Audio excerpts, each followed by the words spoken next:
สวัสดีครับพ่อแม่พี่น้องมาดูครับกินข้าวเสียงพินโตติตงเอิ้นสาวเสียงแคนเจ้าเจ้าดังไกลส่งข่าวเอิ้นถามหัวใจ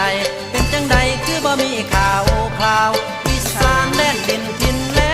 นบักตู้เบิดเพลงยืนเศร้าอีกพินเป่าแคนเอิ้นสาวจากเขาหนุ่มชาวอีสานโตติตงเล่นจันติโตติตง